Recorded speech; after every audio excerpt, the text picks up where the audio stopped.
International standards తో quality education అందిస్తుంది futuristic edu initiatives.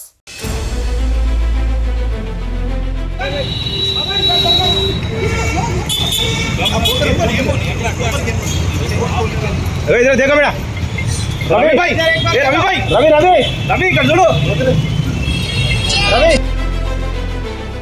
నమస్తే, నేను మీ రొద్దం శ్రీనివాస్.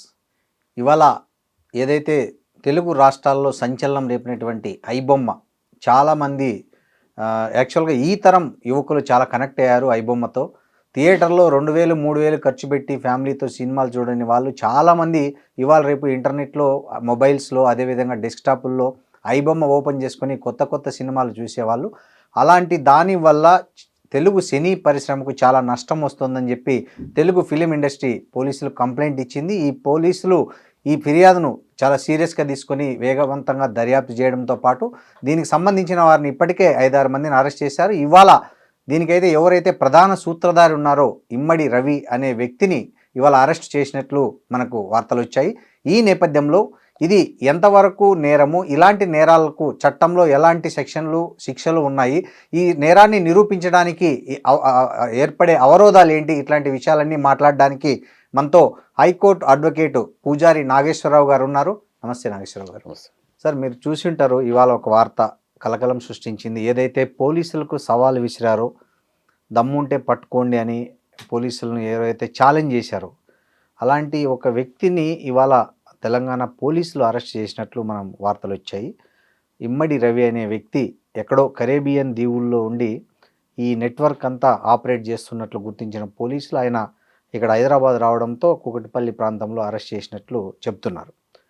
సో ఒక హైకోర్టు అడ్వకేట్గా మీరు గమనించుంటారు, ఏముంది పైరసీకి ఈ ఐబొమ్మ కేసులో ఏ చట్టాలు వర్తిస్తాయి, వాటికి ఉన్నటువంటి శిక్షలు ఏమున్నాయి ప్రస్తుతానికి?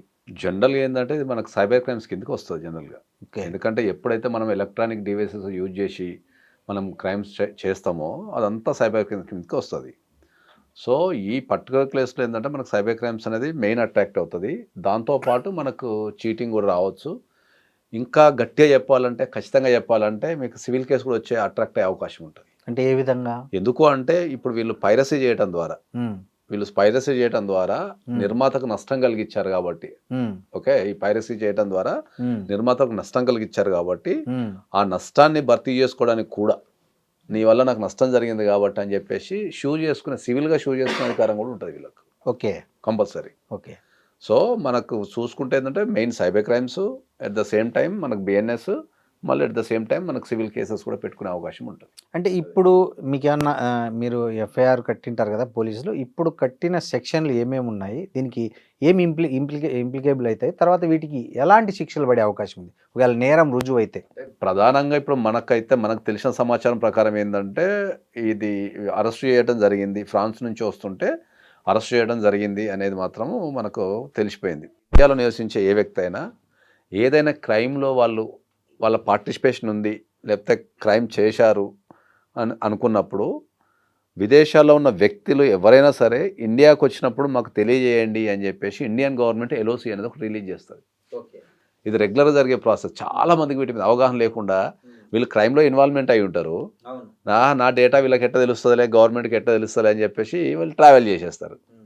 ఎప్పుడైతే విదేశాల నుంచి మీరు ఏ మార్గం ద్వారా అయినా ఇండియాకు వచ్చినప్పుడు, ఐదర్ వాయు మార్గం కావచ్చు, అంటే ఎయిర్ప్లేన్ కావచ్చు, షిప్ కావచ్చు, బై రోడ్ కూడా కావచ్చు, ఈ దేశంలోకి ఎంటర్ కావాలి అంటే కంపల్సరీ వీళ్ళు ఎల్ఓసి రిలీజ్ చేసినప్పుడు, అంటే లుకౌట్ సర్క్యులర్ అంటారు దీన్ని, లుకౌట్ సర్క్యులర్ రిలీజ్ చేసినప్పుడు వీళ్ళు ఎక్కడైతే ఎంటర్ అవుతారో అక్కడున్న బార్డర్ ఫోర్స్ ఉంటుంది. ఇప్పుడు మనకి ఎయిర్పోర్టు, లేకపోతే షిప్పు, లేకపోతే బార్డర్లో ఉన్న బస్ పాయింట్స్ ఉంటాయి, అక్కడ ఇమిగ్రేషన్ చెకింగ్ ఉంటుంది.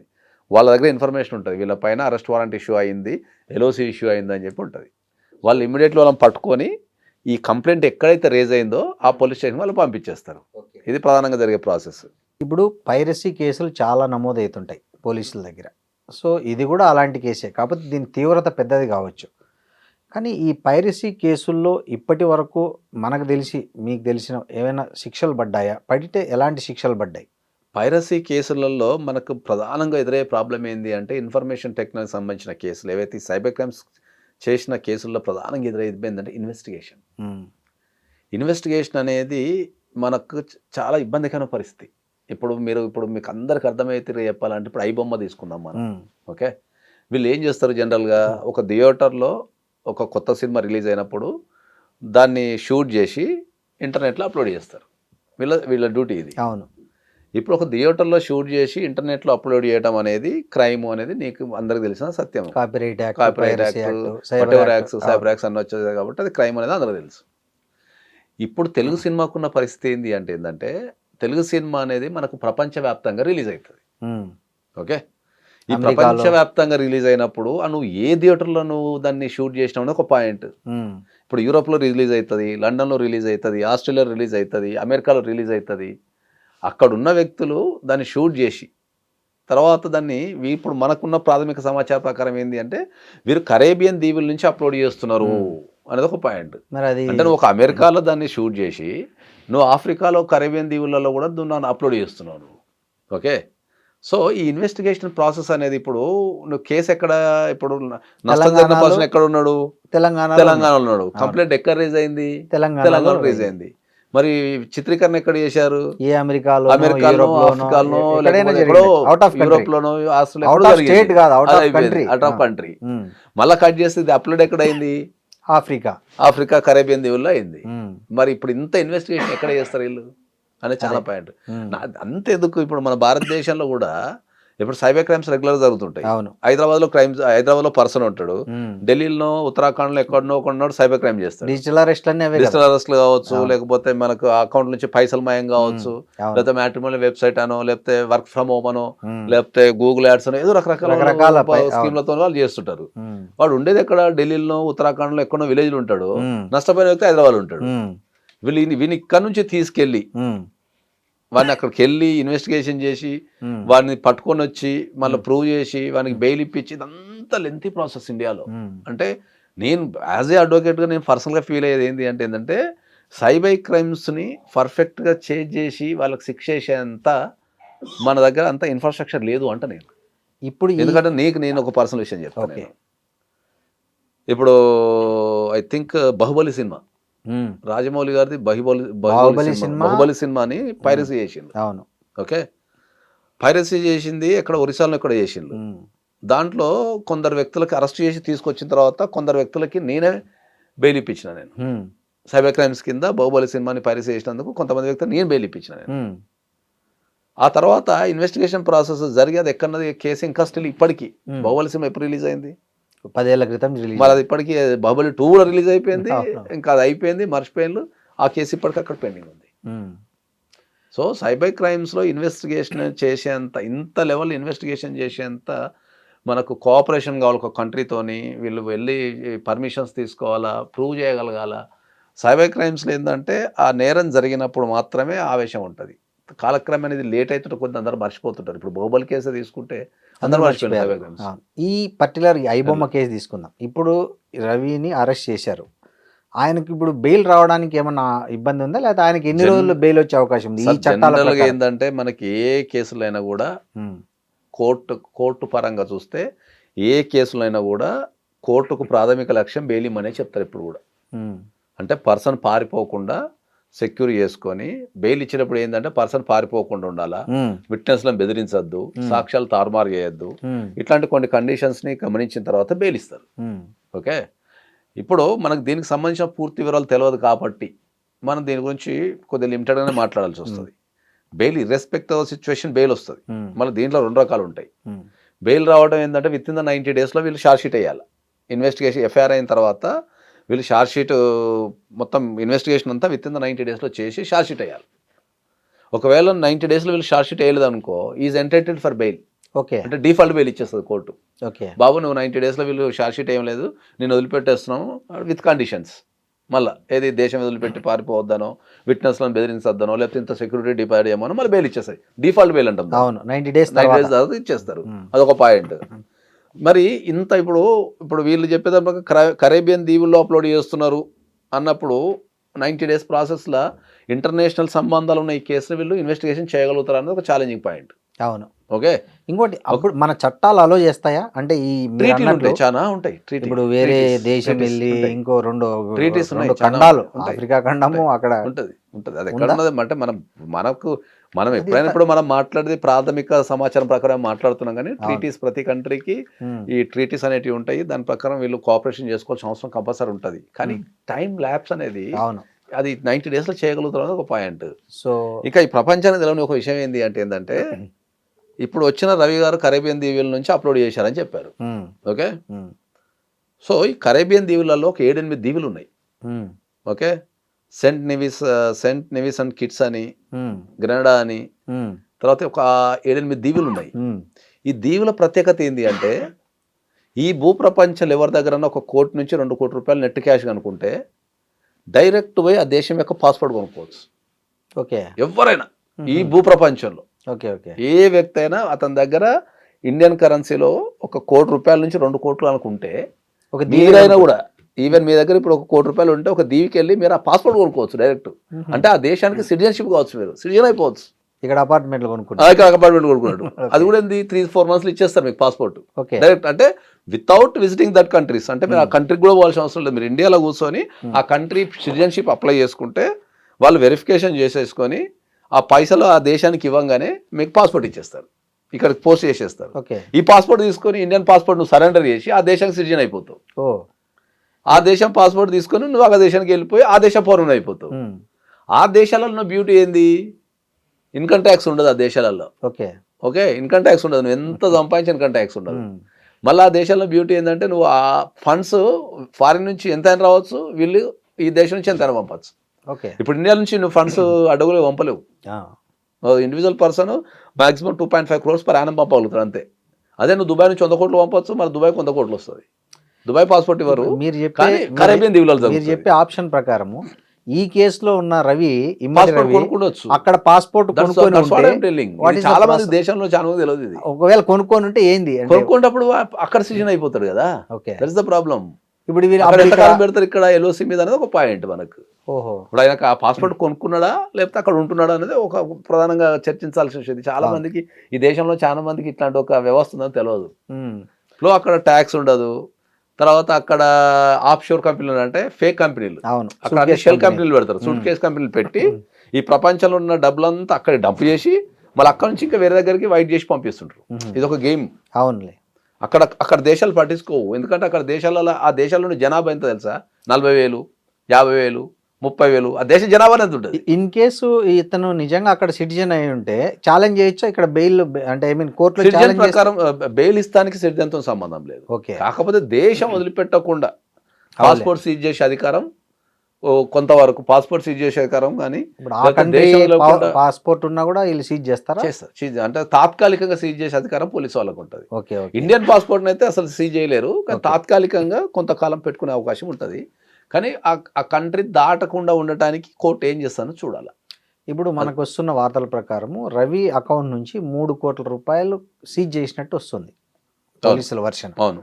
సో ఇట్లా సీజ్ చేసే అధికారం పోలీసులకు ఉంటుందా లేకపోతే వేరే అథారిటీ ఏంటి ప్రొసీజర్ ఏంటండి, ఎలా జరుగుతుంది? Officer in the country, any department, any investigation officer, క్రైమ్కి సంబంధించి ఇప్పుడు ఇన్కమ్ ట్యాక్స్ వాళ్ళకైనా సీజ్ చేసే అధికారం ఉంటుంది, తర్వాత ఈడీకి సీజ్ చేసే అధికారం ఉంటుంది, పోలీస్కి సీజ్ చేసే అధికారం ఉంటుంది, సిబిఐకి సీజ్ చేసే అధికారం ఉంటుంది.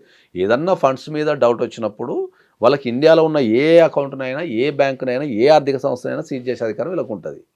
కాకపోతే ఇక్కడ సీజ్ చేసిన బ్యాంక్ అకౌంట్ అనేది ఇండియాదా లేకపోతే ఫారిన్దా అనేది మనం చెక్ చేసుకోవాలి. ఫారిన్ అయితే చాలా కష్టం కొద్దిగా, ఎస్పెషల్లీ కరేబియన్ దీవులు లాంటి కంట్రీలు ఇంకా కష్టం. సో నాకు తెలిసి ఇప్పుడు ఇండియా అకౌంట్ అయినట్టుంది, ఎందుకంటే చేశారు కాబట్టి. అదే చెప్తున్నా, మనకు ప్రాథమిక ఇప్పుడు ఈ 3 కోట్లు ఏమైతుంది నాగేశ్వరరావు గారు? వాళ్ళు సీజ్ చేసి కోర్టులో సబ్మిట్ చేసేస్తారు అంతే అంతే అంతే. అకౌంట్ లో అట్లనే ఉంటుంది, అమౌంట్ అకౌంట్ ఉంటుంది అంతే, అకౌంట్ విత్డ్రా చేయకుండా ఉంటుంది. తర్వాత కేసులో ఉన్నప్పుడు మరి వాళ్ళు ఆ అమౌంట్ ఎక్కడి నుంచి వచ్చింది, ఎట్లా క్లెయిమ్ చేయాలనేది వాళ్ళు చూస్తారు. అది ఓకే. అయినా కూడా సీజ్ చేసిన తర్వాత ఈయన అకౌంట్ని రిలీజ్ చేయమని కూడా ఈయన అప్లికేషన్ వేసుకునే అవకాశం ఉంటుంది, అప్లికేషన్ వేసుకోమనే అవకాశం ఉంటుంది. సో మీరు ఈ మధ్య కాలంలో ఎక్కడైనా ఇలాంటి కేసుల్లో తీర్పు వచ్చింది హైకోర్టులో, ఇక్కడ తెలుగు రాష్ట్రాల్లో కానీ దేశంలో కానీ? సైబర్ క్రైమ్స్లో చిన్న చిన్న సైబర్ క్రైమ్స్లో వస్తూనే ఉంటుంది, కానీ ఇంత అంటే ఇది ఐడెంటిఫైడ్ కేసు అంటాం. ఇది ఐడెంటిఫైడ్ కేసు అంటే ఏంటంటే ఒక వ్యవస్థని కుదిపే కేసు. ఇది ఒక వ్యవస్థ మొత్తాన్ని, అంటే ఒక ఇండస్ట్రీని షేక్ చేసే కేసు ఇది. ఇప్పుడు ఐడెంటిఫైడ్ కేసు అంటే ఇప్పుడు మనకు జనరల్గా ఏంటంటే 1-to-1 క్రైమ్ ఉంటుంది. ఇప్పుడు మీ బ్యాంక్ అకౌంట్ని ఎవరో మోసం చేయడం, నా బ్యాంక్ అకౌంట్ ఎవరు మోసం చేయడం, ఈ 1-2 క్రైమ్ ఉంటుంది. లేదా ఒక గ్రూప్ ఆఫ్ పీపుల్, ఒక 100 మందినో 200 మందినో 500 మందినో 1000 మందినో, ఒక లిమిటెడ్. కానీ ఇది ఒక మొత్తం ఒక ఒక ఒక ఒక ఇండస్ట్రీకి ఇది ఛాలెంజింగ్ కేసు. ఎస్, నాకు తెలిసినంత వరకు ఐబొమ్మ అనేది మొత్తం ఎంటైర్ సౌత్ ఇండియాలో ఉన్న ప్రతి సినిమా రిలీజ్ చేస్తారు ఆల్మోస్ట్ కొన్ని అదే బాలీవుడ్ కావచ్చు, లేకపోతే మనకి టాలీవుడ్ కావచ్చు, లేకపోతే తమిళ ఇండస్ట్రీ కావచ్చు, అన్నిటిని కుదిపే కేసు కాబట్టి, ఇది ఐడెంటిఫైడ్ కేసు కాబట్టి దీన్ని ప్రత్యేకంగా చూడాల్సి. ఇప్పుడు చూడండి సార్, దీంట్లో ఐబొమ్మతో పాటు చాలా మిర్రర్ ఛానల్స్ కూడా ఉన్నాయంట, విపరీతంగా ఉన్నాయి. సో ఇప్పుడు దీన్ని ఎట్లా దర్యాప్తు చేయడం అనేది చాలా క్లిష్టంగా మారేటట్టుంది కదా పోలీసులకి. ఎందుకంటే ఇప్పుడు ఐబొమ్మ ఉంది, దాని నుంచి ఒక 40-50 వెబ్సైట్లు కావచ్చు, కావచ్చు, మిర్రర్ సైట్లు కావచ్చు, అవి వేరే వేరే కంట్రీలో నుంచి ఆపరేట్ చేసేటివి ఉంటాయి. వాటన్నిటిని ఇవన్నీ సమప్ చేసినప్పుడే కదా దర్యాప్తు పూర్తి. అదే అంటున్నాను, అందుకనే కదా ఎప్పుడైనా కూడా మనం చాలా స్పష్టంగా చెప్పేది ఏంటంటే సైబర్ క్రైమ్స్ లో దర్యాప్తు అనేది కొద్దిగా ఛాలెంజింగ్ గా కూడుకున్నది. ఫినిష్ చేయటం కూడా చాలా కష్టం. ఇప్పుడు మీకు అర్థమయ్యే భాషలో చెప్పాలంటే, ఇప్పుడు వాళ్ళు చెప్పిన దాని ప్రకారం ఏం చెప్తారంటే కరేబియన్ దీవులలో అప్లోడ్ చేశారన్నారు. ఓకే, అదొకటి చాలు ఈ కేసు. దాంట్లో టెక్నికల్ గా చాలా మంది తెలియదు. అప్లోడ్ చేసినంత మాత్రం అయిపోదు. అప్లోడ్ చేసినప్పుడు ఐపీ అడ్రస్ నువ్వు కనుక్కోగలుగుతావు, కానీ అప్లోడ్ చేసిన కోర్టులో ప్రూవ్ చేయాలంటే నీకు అప్లోడ్ చేసిన ఐటమ్ కావాలా. ఒక ల్యాప్టాప్ నుంచి అప్లోడ్ చేసినాం అనుకో, ఆ ల్యాప్టాప్ కావాలి మనకు. ఈ ల్యాప్టాప్ ఈ నెంబర్ ఉన్న దాని నుంచి అప్లోడ్ చేసినామని ప్రూవ్ చేయాలంటే కావాలి. అది దట్స్ వాట్ ఐమ్ టెల్లింగ్ కదా. ఇప్పుడు అది ఎక్కడి నుంచి రికవరీ చేస్తారు? ఇండియాలో అంటే నువ్వు ఆ పక్కన పోతావు, రికవరీ చేసి వస్తావు. ఒకవేళ వాటిని అదే ప్రూవ్ చేయడం కష్టం. Okay, that's what I'm telling. Cyber crimes లో కొద్దిగా ప్రూవ్ చేయడం కష్టం. టెక్నికల్ సబ్జెక్ట్ ఉన్న వాళ్ళు, తర్వాత టెక్నికల్గా బాగా పేరు పొందిన వాళ్ళు కొద్దిగా తక్కువ. ఎందుకంటే సైబర్ క్రైమ్స్ అనేది గత 5-6 సంవత్సరాల నుంచి విపరీతంగా పెరుగుకుంటూ వస్తుంది. కాబట్టి ఇప్పుడు మనకు సైబర్ పోలీస్ స్టేషన్స్ కానీ, వాళ్ళకు శిక్షణ ఇవ్వటం కానీ, దానిపైన అవగాహన చేయటం కానీ ఉంది. ఇప్పుడు మనం అప్లోడ్ చేసినట్టున్నావు, కానీ అప్లోడ్ చేసినందుకు ఇప్పుడు మీరు ఏం చెప్తున్నారు? మీరు జనరల్గా అందరికి అర్థమయ్యే భాషలో మర్డర్ జరిగింది అని చెప్తున్నారు, రక్తం గారింది, నా చేతిలో రక్తాలు ఉన్నాయి అని ఉన్నాయి, పొడిచిన కత్తి లేదు. అప్పుడప్పుడు మనం టీవీలలో చూస్తుంటాం, పొడిచిన కత్తి కోసమో చంపిన ఆయుధం కోసమో పోలీసు వాళ్ళు నదులు ఎదుగులాడుతుంటారు, సముద్రాలు ఎదుగులాడుతుంటారు, లేకపోతే మొత్తం ఎక్కడ దానికోసం తిరుగుతుంటారు కదా. అట్లా నువ్వు అప్లోడ్ చేసినప్పుడు నీకు ఒక ఐపీ అడ్రస్ ఉంటే సరిపోదు, అప్లోడ్ చేసిన ఇన్స్ట్రుమెంట్ కూడా కావాలా. If you want to prove, ఒకవేళ ఇన్స్ట్రుమెంట్ లేకపోతే ఐపీ అడ్రస్ ఎట్లా ప్రూవ్ చేస్తావు? అంటే కోర్టు యాక్సెప్ట్ చేయదా? ఎట్లా చేస్తుంది?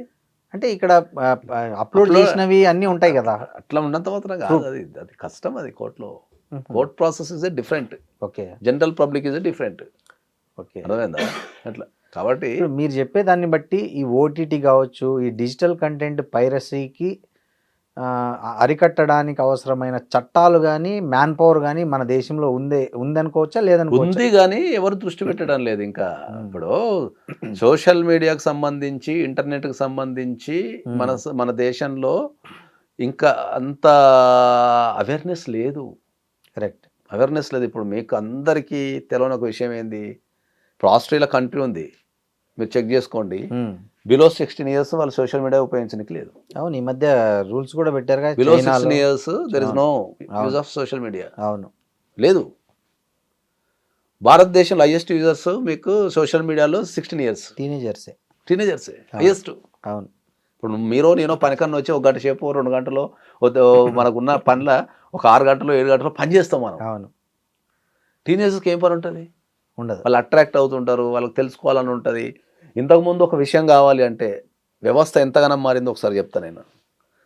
నీ చిన్నప్పుడు నా చిన్నప్పుడు ఒక విషయం తెలుసుకోవాలంటే మనకు వేరే చదవటము, పుస్తకాలు అడగటం, లేదా చదవటం అడగటం రెండే. కరెక్ట్. ఒకటేదైనా పుస్తకం చదివి తెలుసుకోవడం, లేదా ఎవరన్నా పెద్ద మనుషులనో, టీచర్నో, గురువునో, ఎక్స్పర్ట్నో అడిగి సార్ ఇది ఏందని తెలుసుకోవడం. ఇప్పుడున్న టెక్నాలజీకి నీకు ఎట్లా తయారైందంటే ఒక వ్యక్తి ఒక ఈవెన్ 10th class చదివే వ్యక్తో, ఒక 7th class చదివే వ్యక్తో, పిల్లగాడు ఉన్నాడు కదా, ఎవరు అడుగుతలేడు, గూగుల్నే. నేను చెప్తా జనరల్గా, మా ఇంట్లో నేను ఏదో పని చేసుకుంటా మా అబ్బాయిని ఏదో అడిగిన, నేను అరే పలానా సినిమా ఎప్పుడు రిలీజ్ కొద్దిగా చూడు అని చెప్పి అడిగిన. ఏదో అడిగితే వాడు కూర్చున్న దగ్గర నుంచి మా అమెజాన్ ఉంటుంది కదా, అది ఏమంటారు దాన్ని, అలెక్సా, నేను ఏదో పని చేసుకుంటూ అడిగినా అరే ఆ సినిమా ఎప్పుడు రిలీజ్ ఉందో చూడు అంటే వాడు కూర్చున్న దగ్గర నుంచి అలెక్సా వెనిత సినిమా రిలీజ్ అని అడుగుతున్నాడు. అది కూడా చాలా తెలివిగా that cinema is release so date అని చెప్తున్నాడు. అంటే వీళ్ళు లేవకుండా కూర్చున్న దగ్గర నుంచి వీళ్ళు ప్రతిదీ అక్కడ పని చేసుకుంటా దాన్ని అడిగితే అది ఆన్సర్ చెప్తున్నది. ఇంకా ఇక పెద్ద మనుషులు ఎక్కడ ఉన్నది ఇంకా పోనీ అది ఆ మిషన్కి దానికి విచక్షణగానే ఉండదు. అవును, ఏమడిగితే నువ్వు ఏదడితే చెప్తుంది అది. అవును, ఎట్లా సంపాదంటే కూడా చెప్తారు. మొన్న మర్డర్ అయింది, అతను కూడా మీరు చెప్పి తప్పుడు డౌట్ వచ్చింది నాకు. అరే ఇది ఇట్లా చెప్తుంది అంటే వీళ్ళు రేపు ఏదైనా చెప్తుందా? ఏదైనా చెప్తుంది. అది మొన్న మనం మనసులో కంట్రోల్ చేసుకుంటాం. ఇప్పుడు మన పిల్లలు వచ్చి ఏదైనా అడిగిన అనుకో మొన్న అది చెప్పొద్దు చెప్పకూడదు అని ఆలోచిస్తాం. కరెక్ట్, మిషన్కి అది లేదు, తెలియదు ఏమైనా చెప్పేస్తుంది. మొన్న రీసెంట్గా అట్లయింది, గూగుల్ చూసి వాళ్ళ అత్తను ఎట్లా చంపాలో కోడలు ప్లాన్ చేసి చాలా మంది అనుమానం రాకుండా. సైబర్ ఇప్పుడు నాకు తెలిసి ఇంకా 10 years తర్వాత జనరల్ పోలీస్ స్టేషన్స్ ఉండవు, సైబర్ పోలీస్ స్టేషన్సే. అవును, ఇప్పుడు ఏమన్నా తిట్టాలంటే కూడా ఇంతకుముందు మనిషి కలిసి తిట్టాలి, అర్థమైందా? అవును, ఎవరైనా తిట్టాలంటే వాడికి అనిపించాలి, మనం తిట్టాలి. మనం ఇప్పుడు అట్లా కాదు, ఎక్కడున్నది ప్రపంచంలో ఎక్కడ మంది తిట్టచ్చు. ఇంకా బ్యూటీ అని చెప్పనా, నీకు సంబంధం లేని కూడా తిట్టచ్చు. నువ్వు తిట్టచ్చు, నీకు ఒకటి నచ్చలే అనుకో వాడిని ఎక్కేయచ్చు కింద, ఏం చేస్తున్నావు అని చెప్పేసి. అది అట్లా తయారైన మనుషులు, సంబంధం లేనాడు. అవును, నేనుంటా, నేను ఏదో మాట్లాడతా రెగ్యులర్ గా, నేను సోషల్ మీడియాలో ఉంటా, నేను సమాజంలో రకరకాల సమస్యల మీద స్పందిస్తుంటా. నన్ను కూడా తిడతారు. ఎవడో నాకు సంబంధం, నా జీవితం గురించి తెలియదు, పండగ పోయింది తెలియదు, నా జీవితం నాకు తెలిసిన తిట్టినావు అందా, మరి అమ్మ జీవితం నా గురించి తెలుసు అవి అని అన్నా ఊకుంటాం. కానీ ఎవడో ఎక్కడో కూర్చొని వాడు ఫేక్ ఐడీలు పెట్టుకొని వాడు ఎక్కడో తిడుతుంటాడు. పట్టుకోవడం ఎవరి వల్ల కాదు, పట్టుకోవడం ఎవరి వల్ల కాదు కానీ 100% పట్టుకోవచ్చు. కానీ పట్టుకునే క్రమంలో మనం ఆ యంత్రాంగాన్ని ఉపయోగించుకొని కేసులు పెట్టి వాని లాగి అనే బదులు ఏంటంటే క్షమించి వదిలేస్తాం. సార్, ఈ పైరసీ వల్ల నష్టపోతున్న నిర్మాతలకు ఇప్పుడున్న చట్టాలు సరిపోతాయా, లేదా ఇంకా ఏమైనా ఈ చట్టాల్లో మార్పులు వస్తే ఇలాంటి ఇబ్బందులు తొలగిపోతాయా? చట్టాలలో 100% మార్పులు రావాల్సిందే. ఇంకా సైబర్ క్రైమ్కి సంబంధించిన చట్టాలు ఇంకా పటిష్టంగా రూపొందించాల్సిన అవసరం ఉంది బాగా భారతదేశంలో. ఎందుకంటే దాన్ని ఒక సమస్య కింద ఎవరు చూస్తాం లేరు, అర్థమైందా? కాబట్టి చట్టాలు, పైరసీకి సంబంధించిన చట్టాలు, ఎస్పెషల్లీ కాపీ రైట్స్ మీద కానీ లేకపోతే ట్రేడ్ మార్కుల మీద కానీ ఇంకా జనాలకు చాలామందికి అవగాహన లేదు. అవును, అదొక సబ్జెక్టు, దాన్ని ఫాలో చేయాలనే విషయం కూడా చాలా మందికి తెలియదు ఇంకా. కాబట్టి చట్టాల మీద అయితే 100% అవగాహన కల్పించాలి ఫస్ట్. ఇప్పుడు మీకు ఈ మధ్యకాలంలో నేను సినిమాలు చూడటం మానేసిన. ఎందుకంటే సినిమా రిలీజ్ అయిన 1 hourలో ఎవరి కాడు ఆ ముక్కలు వీడియోలు తీసి స్టేటస్లో పెడుతున్నారు. గంట సేపు అన్ని స్టేటస్ చూసేసినాడు, సినిమాతో వచ్చేస్తున్నది. గంట సేపు నువ్వు సోషల్ మీడియా కొత్త సినిమా రిలీజ్ అయినప్పుడు నువ్వు ఒక సాయంత్రం ఒక గంట కూర్చొని జనాల స్టేటస్ చూసేసినావు అనుకో, నీకు ఆ సినిమాలు ఉన్న ఒక 50 సీన్లు ఉంటే 50 సీన్లు స్టేటస్ నచ్చది పెట్టుకుంటున్నారు. ఇవన్నీ చూసేస్తే సినిమా అయిపోతుంది. దానితో రివ్యూలు వచ్చాయి. ఈ రివ్యూలు అంటే సరే, అది రివ్యూలు అనేది లీగల్ రైట్ కాబట్టి అది వాళ్ళ ఇష్టం.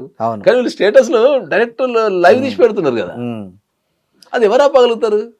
అసలు ఈ ఐడియా అసలు చాలా, అసలు ఎవరు ఆపగలుగుతారు? దాన్ని ఎవరు ఆపాలి చెప్పండి. ఆపలేరు. ఇప్పుడు నువ్వు సినిమాకి వెళ్తున్నావు, నువ్వేం చేయాలా? ఫోన్ పక్కన పెట్టి సినిమా చూడాలా? వీళ్ళు ఏం చేస్తున్నారు, ఎంత మంది థియేటర్లో ఉంటే అంతమంది దాన్ని స్క్రీన్ షాట్ తీసి దాన్ని మొబైల్లో తీసి స్టేటస్ పెట్టుకుంటున్నారు. నేను పుష్ప 2 సినిమాకి పోయినా, థియేటర్లో ఎవరు సినిమా చూస్తలేడు సీరియస్గా. ఈ సీన్లే తీసుకుంటున్నారు, మొత్తం సీన్లు తీసుకుంటూ కూర్చున్నారు. అందరు తీసుడు స్టేటస్ పెట్టుడు, తీసుడు స్టేటస్ పెట్టుడు. అందరేమో షూటింగ్ చేస్తున్నారు, నేనేమో జనాలను చూస్తున్నా. సినిమా నేను కూడా చూడలే అనుకో, అదేలే నేను జనాలను చూస్తున్నా. అరే వీడు వచ్చింది దేనికి, వీడు దాన్ని దేనికి తీస్తున్నాడు? వాడు వచ్చింది ఒక సినిమాటిక్ ఎక్స్పీరియన్స్ని వాడు అనుభవించడానికి కదా. అది మనసులో అట్లా ఉండిపోతే దాని మజా తెలుస్తుంది కదా. వాడు ఏమైనా ఇప్పుడు నేను ఫస్ట్ సినిమా చూసినా లేకపోతే ఇంట్రొడక్షన్ నేనే చూసినా ప్రపంచాన్ని చెప్పాలని వాడు మొత్తం చెప్పుకుంటున్నాడు. దాన్ని ఆపకపోతే ఇప్పుడు నువ్వు సినిమాలకు మొబైల్ తీసుకెళ్తానని చెప్పే అధికారం కోర్టుకు లేదు, రాజ్యాంగానికి లేదు. కానీ తీస్తా నేరం అని చెప్పి పెడితే ఎవరు తీస్తాడు? ఎవరు తీయరు. సో ఇలాంటి మార్పులు రావాలి. అంటే సినిమా హాల్లోకి ఫోన్ ఎత్తపోకుండా, ఫోన్ ఎత్తకపో కాదు. విచిత్రం చూసారా? కాదు, మీరు ఒక విచిత్రం చూసారా? సినిమా హాల్లోకి మనం మంచినీళ్ళు కూడా అలో చేయరు, మనం తీసుకపోయినా మనం Food allow చేయరు. మన ఫుడ్ మనం కర్ణాటకలో allow చేస్తారు, ఇండియా ఎక్కడ లేదు. బీపీ అదే. షుగర్ ఉంటారు, ఇదే. వాళ్ళు ఏదైనా ఉప్పు తక్కువ వేసుకొని కారం తక్కువ వేసుకుని లేకపోతే చిన్న పిల్లలు మన ఉంటారు దగ్గర వాళ్ళకి ఏదైనా తీసుకెళ్ళి సెరిలాక్ మన దాన్ని తెలుగు తీసుకెళ్ళనియరు. culture. సినిమాకు ప్రధానంగా హాని చేస్తున్నటువంటి మొబైల్ Mobile మాత్రం తీసుకెళ్ళి. తీసుకుపోనిస్తున్నారు. ఇక అంతమంది మొబైల్ ఇది పెట్టుకున్నారు, చాలా వాళ్ళకు కూడా విచిత్రంగా ఉంది. అంతమంది మొబైల్ అంత కాస్ట్లీ మొబైల్ కాపాడాలంటే వీళ్ళకి కూడా ఇన్ఫ్రాస్ట్రక్చర్ సరిపోదు. అవును. That is the problem. కాకపోతే you can carry the mobile but you cannot shoot the Yes. Movie అని చెప్పి మనము ఆర్డర్ పాస్ Restriction చేసి పెట్టాలి. 1000 రూపాయలు అట్లా పెడితే ఎవడు అందం మోసుకొని కూర్చుంటారు, సినిమా చూస్తారు. అవును. కలెక్షన్ కూడా ఇలా బాగా పెరుగుతాయి. ఎవడైనా సినిమా పోయిన పక్కన తీస్తే బాబు దా వేయట కదా, ఎక్స్ట్రా పైసలు కూడా వస్తాయి. సరే, ఇలా ఒక సినిమాను హ్యాక్ చేసి దాన్ని షూట్ చేసి హ్యాక్ చేసి ఇట్లా ఒక వెబ్సైట్లో పెట్టడం అనే ఆలోచనే చాలా డిఫరెంట్గా ఉంది కదా ఇమ్మడి రవి ఆలోచన. అసలు డిఫరెంట్గా అంటే నాకు తెలిసి అది ఎప్పటి నుంచో ఉంది, ఇప్పుడు కొత్తగా అంటే ఇప్పుడు తెలుగులో నాకు technology తెలిసినంత అంటే వరకు నేను 2002లో లండన్లో ఉన్నప్పుడే మేము చూస్తుండే. అప్పుడే 2002, 2005, 2006లో నేను యూరోప్లో ఉన్నప్పుడు ఆన్లైన్లో నుంచి ఆ పనికిరాని ప్రింట్లన్నీ పెట్టుకొని చూస్తుండే. అప్పుడు వీడియో కెమెరాతో అవును. అప్లోడ్ చేసేటోళ్ళు, అవును హ్యాండ్ హ్యాండ్ కెమెరాతో అప్లోడ్ చేసి అప్పుడే చూస్తుండే మేము. కాకపోతే అప్పుడు ఇంటర్నెట్ అనేది ఇంత లేదు. 5లో 2006లో ఇంత ప్రతి ఒక్కరి చేతిలో ఒక మొబైల్ అని లేదు. మనం ఏదైనా ఇంటర్నెట్ వాడాలంటే ప్రత్యేకంగా పోయి ఒక సిస్టమ్ మీద కూర్చొని చేసుకోవడం తప్ప అవును చేతిలోకి వచ్చినంత సీన్ లేదు. ఇప్పుడు ఇది ఇక్కడ ప్రాబ్లం పడుతుందంటే చేతిలోకి ప్రపంచం అంతా వచ్చేసి- చేతిలోకి వచ్చారకు యూజర్స్ పెరిగిపోయారు. అవును అదొక పాయింట్. మీరు అన్నట్టు కూడా చాలా మంది ఏంటంటే ఫ్రీ కదా, అవును. వాళ్ళకి ఏం పోయింది, ఏదో ఒకటి చూసేద్దాం అనే టైప్లో చాలా మంది ఉండిపోయారు కాబట్టి అట్లా ఈ అయిపోయింది. ఐబొమ్మ కేసులో పోలీసులు బర్స్ట్ చేశారు దాన్ని. స్కామ్ ఎక్కడ జరుగుతుంది, ఎట్లా వాళ్ళు జరుగుతుంది ఛాలెంజింగ్ గా తీసుకున్నట్టుంది. ఛాలెంజింగ్ గా తీసుకొని జనరల్ ఛాలెంజ్ చేశారు. పోలీసులు తీసుకునే చేసేస్తారు. పోలీసులు చేశారు. వారి మీద పెద్ద ఈ మధ్యకాలంలో ఎక్కువ ప్రెస్ మీట్ లో కూడా చూసినట్టు ఏది పట్టుకుంటాం చెప్తాను ఈ సంగతి అని పోలీసు వాళ్ళు హెచ్చరించినట్టు చేశారు. కానీ అన్నట్టు వాళ్ళు పెద్ద ఈ స్కెచ్ ఐబొమ్మ వాళ్ళు కూడా దమ్ము ఉంటే పట్టుకోండి అని కూడా సవాల్ ఇచ్చినారు. అసలు ఏంటండి ఇది, అంత దొంగ పోలీస్ సినిమా లాగా పోలీస్ ఆట అయినా కూడా గవర్నమెంట్ చేతుల నుంచి ఎవరు తప్పించుకోలేరు. అవును. ఎందుకంటే గవర్నమెంట్ అని కాదు కానీ చట్టం చేతుల్లో అదే చట్టం is nothing but government. So government చేతిలో ప్రతి ఒక్కరి డేటా ఉంటుంది. అవును.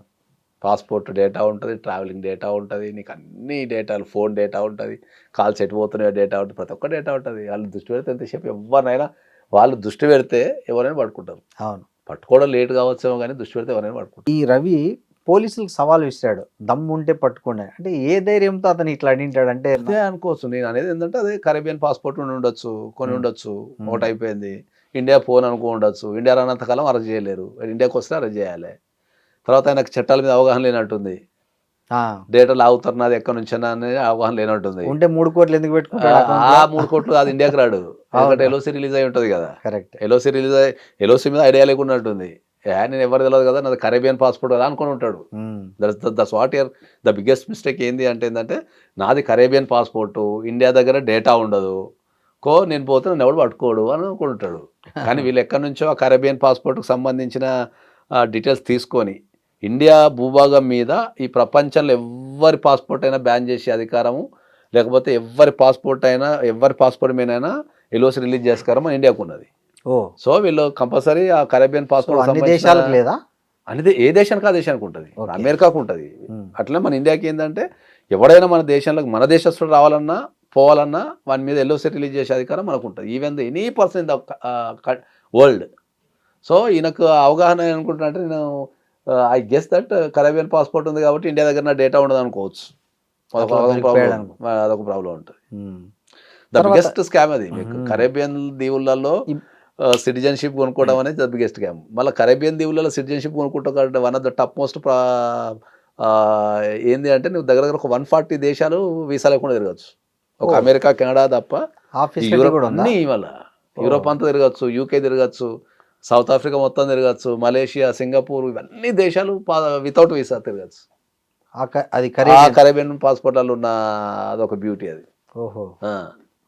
ఓకే. చాలా ఉంది కదా. ఇండియాకి కూడా రావచ్చు కరేబియన్ ఇండియాకు రావచ్చు. కరేబియన్ దీవులలో పాస్పోర్ట్.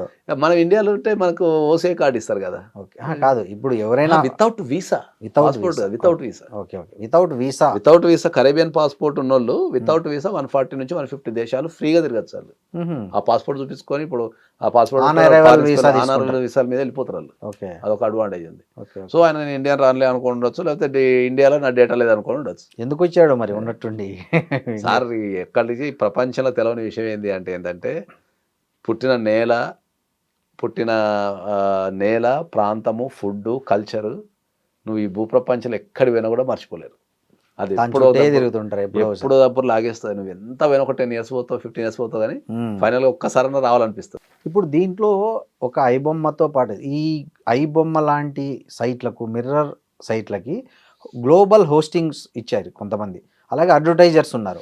సో వాళ్ళు కూడా ఈ కేసులో అది బరస్ట్ అయిపోతుంది ఒక్కళ్ళు దొరికిందంటే అక్కడ నుంచి. ఎందుకంటే వాళ్ళు ఇంటర్వ్యూలో చూసినట్టున్నా వీళ్ళని పట్టుకోవడం స్టార్ట్ అయింది అనుకో, వాడు తప్పించుకుంటాడు. నీకు అర్థమైందా కాన్సెప్ట్? ఇప్పుడు ఈ మిర్రర్ సైట్లనో లేకపోతే ఇక్కడ అప్లోడ్ చేసినో, ఇండియాలో అప్లోడ్ చేసినో, ఎవరినో చిన్న పట్టుకున్నారు అనుకుందాం. చిన్న పట్టుకున్నప్పుడు ఇన్ఫర్మేషన్ పైకి వెళ్తుంది కాబట్టి అబ్బా పడుతున్నారు వీళ్ళు, ఇదే పని మీద ఉన్నారని చెప్పేసి ద డాన్ ఈజ్ ఆల్వేస్ ఎస్కేపిజంలో ఉంటాడు కాబట్టి అందుకే వాళ్ళు ఏం చేసిందంటే ఈ అన్ని చిన్న చేపలను వదిలిపెట్టేసి ఉంటారు. ఏమని ఏం జరుగుతం లేదు అని ఒక ఇన్వెస్టిగేషన్ ఆఫీసర్స్ ఏం జరుగుతం లేదు, మమ్మల్ని ఎవరు పట్టుకోలేని ఒక వాతావరణం క్రియేట్ చేసి ఉంటారు. ఆయన కూడా ఏమనుకుంటే ఏం జరుగుతం లేదు, ఎవరిని పట్టుకోవటం లేదు కదా, ఏమైతే లేదు, ఒకసారి ల్యాండ్ అయిదాం అనుకుని ఉంటాడు. అసలు ఫస్ట్ పెద్ద చేపను పట్టిలు కాబట్టి ఇక ఇక్కడ నుంచి ఇక కిందికి వెళ్తారు. ఇక దాన్ని పట్టుకున్న తర్వాత కిందలో పట్టడం చాలా ఈజీ. సో ఇంకోటి ఇక్కడ దేశాలే కాదు, ఇప్పుడు ఆయన మీరు అన్నట్లు సౌత్ ఇండియా మొత్తం అన్ని భాషల్లో సినిమాలు ఉన్నాయి, అదేవిధంగా కొన్ని బాలీవుడ్ కూడా, హాలీవుడ్ కూడా ఉన్నాయి. సో ఈ దర్యాప్తులో ఈ పోలీసులు ఆ రాష్ట్రాలను కూడా సంప్రదించాల్సిన అవసరం ఉందా? వాళ్ళు కూడా ఇంప్లీట్ కావాలి? చాలా పెద్దది కదా, డెఫినెట్లీ చేస్తారు. ఓకే. అసలు ఇందులో ఒక బ్యూటీ ఏం చెప్పనా అంటే అందరికీ అంటే చాలా మంది తెలియదు కానీ ఇప్పుడు ఇంతకుముందు బెయిల్ వస్తుందని చెప్పినా నేను 90 days డిఫాల్ట్ బెయిల్ వస్తుంది, ఇన్వెస్టిగేషన్ కనుక పూర్తి చేయకపోతే 90 days బెయిల్ వస్తుంది అనే విషయాన్ని చెప్పినా కదా. మన పోలీసు వాళ్ళు దాచుకుంటే 5 సంవత్సరాలు అయినా కూడా బెయిల్ రాకుండా చేయగలుగుతారు. ఓకే. 5 సంవత్సరాలు అయినా కూడా బెయిల్ రాకుండా చేయగలుగుతారు. ఎట్లా? ఇప్పుడు ఒక ఎఫ్ఐఆర్ అయింది ఇక్కడ, సపోజ్ హైదరాబాద్లో ఒక ఎఫ్ఐఆర్ అయింది, దాని మీద 90 days ఉంటుంది. ఇది 90 days అయిపోయే లోపే చెన్నైలోకి ఒక ఎఫ్ఐఆర్ చేస్తారు. ఇక్కడ బెయిల్ వచ్చింది అనుకో, ఇక్కడ నుంచి అక్కడ లక్క అవుతారు.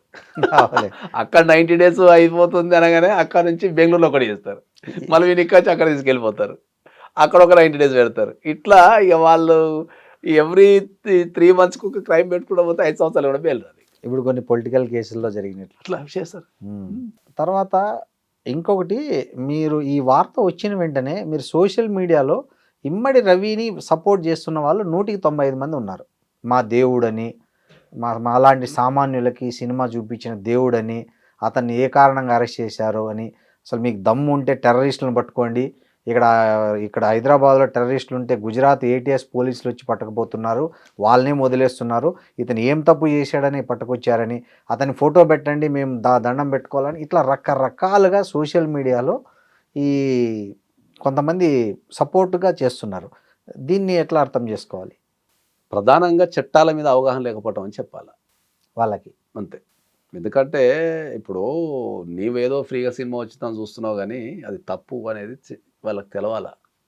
చట్టం అనేది ఇప్పుడు దీంట్లో 2 కాంట్రవర్సీలు ఉన్నాయి సార్. ఇది ప్రపంచానికి మాట్లాడితే 1 నిమిషంలో అయిపోతుంది. ఇప్పుడు ఒక నిర్మాణ సంస్థ సినిమా తీస్తుంది.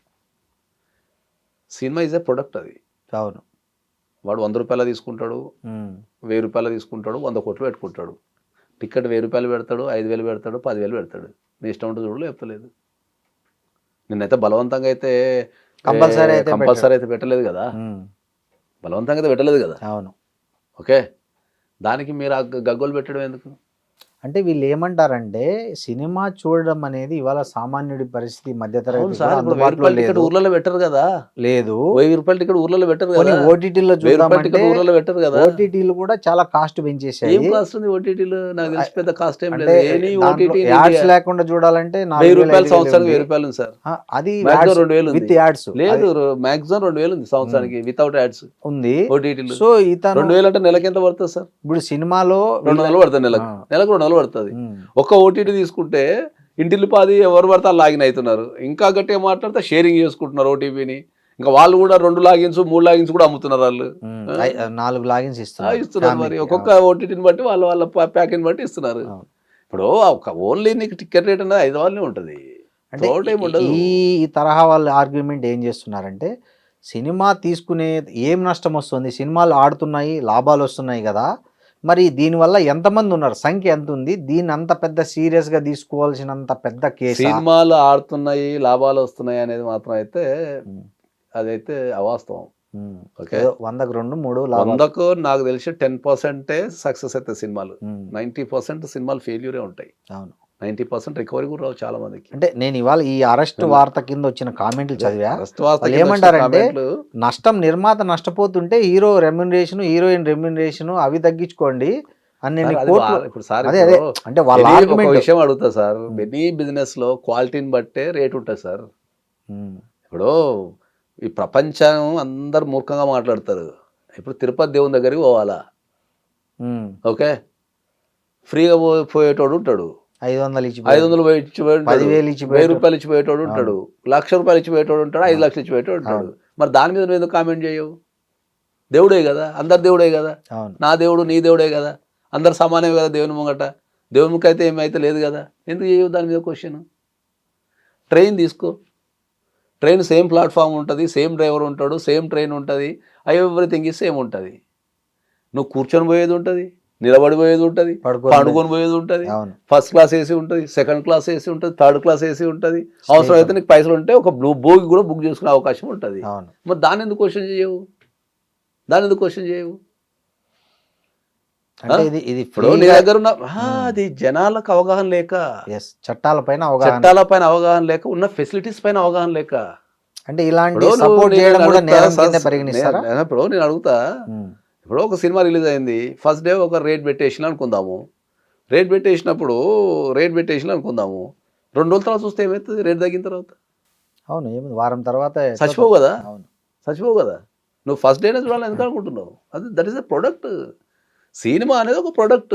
వాళ్ళ ప్రొడక్ట్ని వాళ్ళకి నచ్చిన డిజైన్ చేసుకుంటారు, లాభాలు వస్తే తీసుకుంటారు, లాస్ అయితే ఇంటికి వచ్చేస్తే గుంజుకోరు కదా, ఏం గుంజుకోరు. మరి దానిపైన ఏం మాట్లాడుతున్నాము మనం? ఏం మాట్లాడుతున్నాం? ఇడ్లీ రోడ్డు మీద మన ఇంటి మాట రోడ్డు మీద సైకిల్ వేసుకొని వస్తారు, 10 రూపీస్కి ప్లేట్ ఇస్తాడు. అవును, కట్ చేస్తే మన మూల మీద బండి కొట్టు పెట్టుకుంటాడు, మూల మీద 30 రూపాయలు తీసుకుంటాడు. ఇంకా కట్ చేస్తే పక్కన మనకు స్వాతి టిఫిన్ సెంటర్ కొద్దిగా పాష్గా సుప్రభాతో స్వాతో పెడతాడు, 50 రూపాయలు తీసుకుంటాడు. ఇంకా పోతే కామత్ పోతాము, ఇంకా పోతే 5 స్టార్ పోతాం, 5 స్టార్లో 500 తీసుకుంటాడు సార్. అవే 2 ఇడ్లీ, సేమ్ అయ్యే 2 ఇడ్లీలు కదా. అంటే అది దట్ ఫెసిలిటీస్. నువ్వు 5 స్టార్ పోతే వాడు 2 సార్లు ఆ ఇడ్లీ తీసాను మొక్క మీద కొడితే కూడా వాడు ఇంకా 10 సార్లు తెస్తాడు ఇడ్లీడు, మాట కూడా మాట్లాడు. అర్థమైందా? నాకు ఇడ్లీ నచ్చలేదు సార్ అంటే 10 సార్లు తెస్తాడు. ఇంకా గట్టిగా మాట్లాడితే ఎత్తుకొని కూడా తినిపిస్తాడు, మూతి కూడా కొడతాడు 500 కాడు. దట్ ఈస్ అ ఫెసిలిటీ అది. అర్థమైందా? నువ్వు నీ రోడ్డు పక్కన పెట్టుకున్న ఇడ్లీ కొట్టు పెట్టుకున్న బండి వ్యక్తి దగ్గర పోయి 30 రూపాయలు ఇచ్చి ఇడ్లీ బాగాలేదంటే తింటే తినవేళ లేకపోతే దెబ్బ నుంచి నువ్వు తింటే అప్పు అంటాడు కదా. సార్ ఫైనల్గా ఒకటి చెప్పండి, ఈ ఐబొమ్మ కేసు దర్యాప్తు ఇప్పుడున్న మ్యాన్ పవర్, చట్టాల పరిధి, సవాళ్ళను దృష్టిలో పెట్టుకుంటే మినిమం దర్యాప్తు చేయడానికి ఎంత టైం పడుతుంది, శిక్ష పడడానికి? దర్యాప్తు అనేది పక్కన పెడితే నాకు తెలిసి అయితే రిలీజ్ చేయడం అయితే కష్టం అనుకుంటున్నాను. ఎందుకంటే ఇది ఛాలెంజింగ్గా తీసుకున్న కేసు కాబట్టి, ఇది కొన్ని వేల కోట్లతో ముడిపడ్డ వ్యాపారం కాబట్టి. ఓకే, లార్జ్ పబ్లిక్, మొత్తం ఒక దేశానికి కావచ్చు, ఒక రాష్ట్రానికి కావచ్చు, మనకు ప్రజలకు సంబంధించి ఒక ఛాలెంజింగ్ కేసు పోలీసు వాళ్ళకు కూడా. కాబట్టి ఇది దర్యాప్తు అనేది కొద్దిసేపు మనం పక్కన పెడితే ఇక్కడ పూర్తి చేసాలి మనకు తెలియదు కాబట్టి ఇట్స్ మే టేక్ టైం. రిలీజ్కి ఇది మన విడుదల బెయిల్కి అయితే టైం పట్టచ్చు. గన్షాట్ ఇంతకుముందు చెప్పిన మన గేమ్లో పెట్టుకుంటూ పోయి నెంబర్ ఆఫ్ కేసెస్ దేశం మొత్తం పెట్టచ్చు వాళ్ళు. రిలీజ్ అయ్యాక ఒక ప్రాబ్లం ఒకటవుతుంది. రెండోది ఇక మనకు ఛాలెంజింగ్ కేసు కాబట్టి నెక్స్ట్ టైం ఎవరైతే ఇట్లా చేయాలనుకున్న వాళ్ళకు కూడా కనువిప్పు కలగాలి, భయపడాలి అంటే ఈ కేసును వీళ్ళు ఛాలెంజింగ్గా తీసుకోవాలి. పోలీసులు ఛాలెంజింగ్గా తీసుకోవాలి కాబట్టి పోలీసులు ఛాలెంజింగ్ గానే తీసుకున్నారు కాబట్టి పట్టారు. కాబట్టి కానీ పట్టుకోగలిగారు. మళ్ళీ పట్టుకున్న తర్వాత కూడా ఇమ్మీడియట్లీ వదిలిపెడితే మళ్ళా పట్టుకొని ఏం బీకారు అనే ఒక అది, కూడా ప్రబలుతుంది. అవును. నెక్స్ట్ వాడు కూడా ఏమవుతుందిలే 3 నెలలు వస్తున్నావు 2 నెలలు వస్తున్నావు అంటాడు. కాబట్టి దీన్ని వాళ్ళు ఖచ్చితంగా నాకు తెలిసి ఛాలెంజ్గా తీసుకుంటారు. వీళ్ళు కేసు చేసే క్రమంలో ఇన్వెస్టిగేషన్ క్రమంలో వాళ్ళు నాలెడ్జ్ కూడా పెంచుకుంటారు, చట్టాల మీద అవగాహన కూడా పెరుగుతుంది. నెక్స్ట్ టైం ఇంకా ఈజీగా పట్టుకోవడానికి, ఈజీగా ఆపడానికి కూడా అవకాశం ఉంటుంది. కాబట్టి it's a challenging case for police. So దర్యాప్తుకు టైం పడుతుంది, విడుదలకు టైం పడుతుంది, ఛానళ్ళకు కూడా టైం పడుతుంది. ఛానళ్ళకు కూడా కొద్దిగా మనకు ఈ మధ్య కాలంలో ఏం లేవు కదా, కొద్దిగా ఊపిరి వచ్చింది. ఒక 3-4 రోజులకు సరిపడ ఒక కంటెంట్ కూడా వచ్చేస్తుంది అన్నట్టు. ఓకే, థ్యాంక్ యూ నాగేశ్వరరావు గారు, చాలా విలువైన సమాచారం చెప్పారు మాకు. Thank you very much.